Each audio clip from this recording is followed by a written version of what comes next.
what are the three things buyers are paying extra multiples for, that I guess owners are missing? First of all, when people will come to me, they go, oh, I just got to sell more. If I grow my business to 10 million, people will pay more for it. What's the simplest way to identify them? Is he looking at his P&L? What books he's looking at? How's he identifying where these issues are? Everything in the business is broken down to a process, a system, and they all form this big machine I keep talking about. And today we're really lucky to have Mike Milan, also known as Cashflow Mike, founder of ClearPath Advisors, where for over 15 years he's coached thousands of small business owners on cash flow and profitability and the moves to build real enterprise value. And so, welcome, Mike. Thanks for joining us. So today's topic of enterprise value, we've got a question from Walt. And so Walt, he's 61 years old. He's a general contractor. And for 25 years, he's been running his business. Currently 8 trucks, 11 employees, and he's doing $3.2 million in revenue. Like a lot of contractors around, his wife's helping run the books. She does that through QuickBooks, and he's planning to sell his business in a couple of years, hand the keys over. His CPA's told him he should be able to get about 4 million, which he thinks he can use to retire. Inside his business, though, looking at it, there's probably about another maybe 1 or 2 million that he's not seeing. And so that's really what I want to flesh out with you today.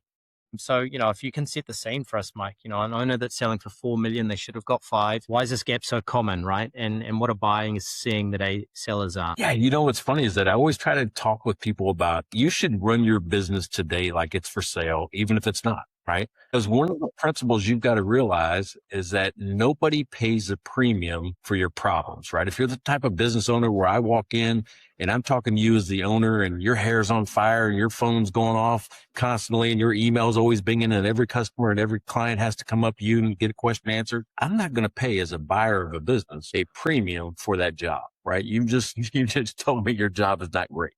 Right. So one of the things I try to do is get people to realize that your business is a machine and you need to treat it like a machine. And if we go even a step further, we can say it should be a cash machine that builds transferable value every day, not waiting until the end when you're trying to sell it and trying to fund a retirement. What I teach is a concept of transferable value, which is where we start with it in mind. If we're working together today, we're working towards whatever it is you want to do next. Sometimes it's retirement. Sometimes it's like you will, where, you got out of one company, you're forming another and I need cash to do that.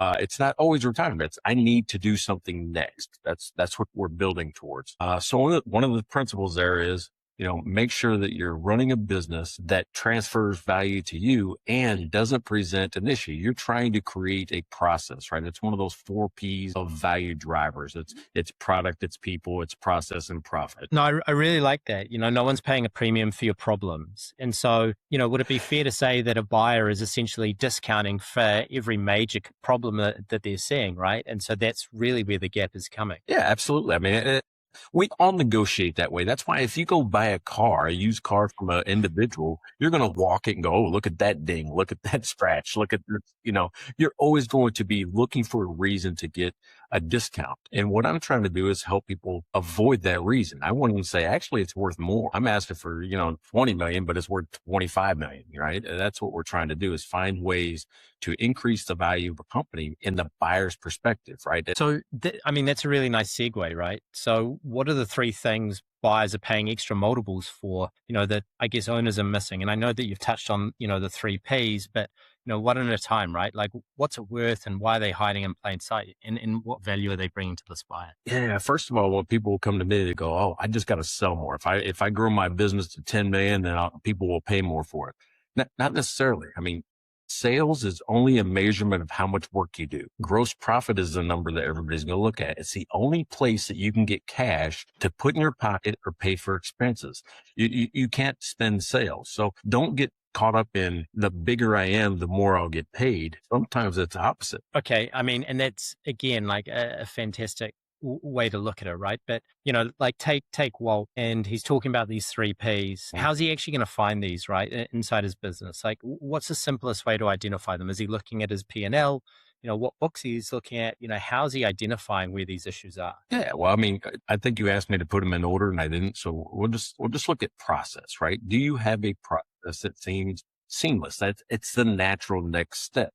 And the way that I help people get to that point is we say, okay, well, what is it supposed to look like? Right. And we do what's called backwards planning, which means what are the steps that happen all the way up to the end? So when I talk about a process, is it my bid process? Is it my accounts receivable process? Everything in the business is broken down to a process, a system, and they all form this big machine I keep talking about. So what we do is we say, what is it supposed to look like? And then go, okay, what happens before that? And is there a roadblock? Is there some place it gets jammed up? And what you'll see is that sometimes it's just in the process, or it could be a person in the process, or it could be a step in the process that if you just made a minor tweak, it changes everything about it. Right. So the process, there's a reason why small businesses fail at the rate of, 8 out of 10. Well, that number drops to 2 out of 10 if you buy a franchise. Why? Because they've already smoothed out the process. They've already just filled it out, filled in the gaps. And so then moving then into number 2, right? Which is the product. Yeah. And product doesn't always mean the good or the inventory. It could be your service as well, right? The product is what you provide. And the first thing you've got to answer is, does anybody want this? What is the promise that I give the customer? Is it the service, or is it the good itself? Like, you said you were in tech. Look, both are fine. Absolutely fine. I'm not precious. All right. So we spent 2 months.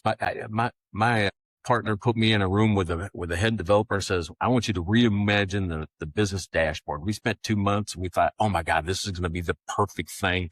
Everybody's going to love it. We went all the way down through how people interact with it, what data was going to be pulled in, how it was going to be visualized. And it was the most exciting thing I've been part of. And as soon as we showed it to the target audience, they went, meaning nobody was going to buy it. It didn't matter what I felt or what he felt. We had groupthink, right? We fed off of each other's excitement. And by the time we introduced it, we had nothing. We had to scrap it. And so, again, coming back to Walt, right? And I think there's often this trap that people get stuck in, especially in general contracting and trades, where they tend to be the jack of all trades, right? They're doing everything. And so with your framework and, working towards selling, are you looking at helping them put more people in place to help build these processes? Are you, recommending that they start building them out themselves? What is a bit of a guide that you tend to give? Yeah. So one of the things that I do when I'm working with somebody is that I actually start with what I call the burning issue, right? And it's not right? And if you're like me, I can look at a set of financial statements and I can point out any problems, just 1, 2, 3, 4, 7, all the way down but it doesn't matter the problems that I see. I have to start with the problem that he feels. If I think he has a debt problem, but he thinks he has a payroll problem because he can't make payroll, but it doesn't matter what I say next, because he's not going to focus on what I think the problem is. He's going to focus on what he feels the problem to be. So I call that a burning issue. And that's where I like, or that's what I don't know Walt. I haven't talked to Walt, but Walt, what I would say is that, one of the things that you've got to do is, what is it that you feel? Right? When you talk and you go to bed at night and you can't sleep and this is on your mind, or every time you have a meeting in the morning, this is the thing you're thinking about. That's where we have to start, because that's where the blocker is in your business today. And then looking at, again, analyzing the process of the business and having a look at, the product that you're selling. When we're walking towards eventually trying to sell this business, how do you view, or how do you start to advise your clients around things like, having too much concentration in your customers, as an example? Well, I've got several techniques. I wrote a book called, Don't Be a Dumb Business Owner, right? And dumb doesn't stand for unintelligent. It means I don't understand my business. And really what it is, see, that was pretty smart, right? So, yeah, and really what it was is 8 techniques to maximizing cash in a business, because I feel like if you could maximize cash, that increases the value. And what it requires is you to just be honest. And when we're putting a business up for sale or helping somebody go through the sales process, I'm going to go through it from a buyer's perspective and point out all your problems, just like I'm looking for every ding or every scratch or every, clunk in the motor or anything like that. I'm going to do the same thing. And those don't become problems. We can fix it and increase the value of our company, but they become an opportunity. So we position the way we're selling it is, hey, listen, these things are on the horizon. It could be this much better if you just did these 4 things. So I'm giving the buyer the answers to how they can increase it, which makes it more valuable. And in terms of, we've got Walt, he's selling in 24 months, right? the practical guide for him, in the next 6 and 12 and 24, if I'm playing back to you, is really start to do an audit right now of how the business is running and start to build a bit of a roadmap for how it's going to run without you as step number one. Step number two is then starting to look at what it is that you're offering and starting to put a bit more of a framework around that offer. Is that fair?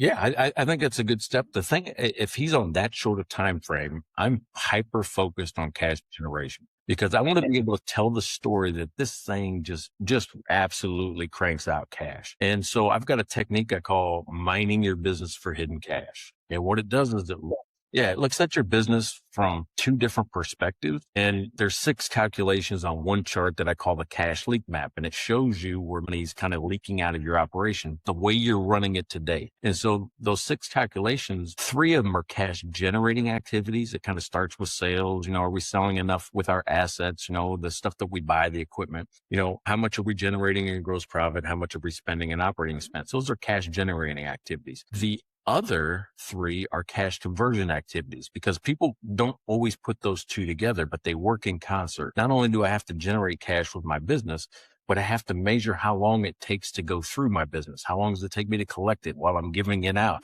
How long does it sit on the shelf if I have inventory? So those have to work together. And so I don't waste a lot of time looking in the places where cash isn't leaking. I can see them on the chart going, we need to start with inventory, and we'll go through an inventory process to generate more cash. And I mean, that tool sounds amazing, right? Like what sort of information would someone need to input there for you to start identifying those leakages? Less than 10 numbers, like Right. 8 numbers.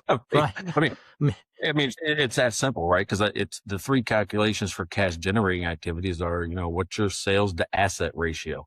Now, if I ask 100 business owners, what's your sales to asset ratio? Maybe maybe none knows what it is or how to use it. But what that ratio does, it says with the amount of stuff you have, trucks, buildings, equipment, this is how much revenue that produces. The only reason to buy a truck is to generate revenue and profit, right? That in my mind. So if I'm buying a truck, I want to know about how much I can expect in revenue. Well, if my sales to asset ratio is 2, what did it say? It's 2. If you looked at it on a piece of paper, you'd ignore it. Like, oh no, sales to assets 2, who cares?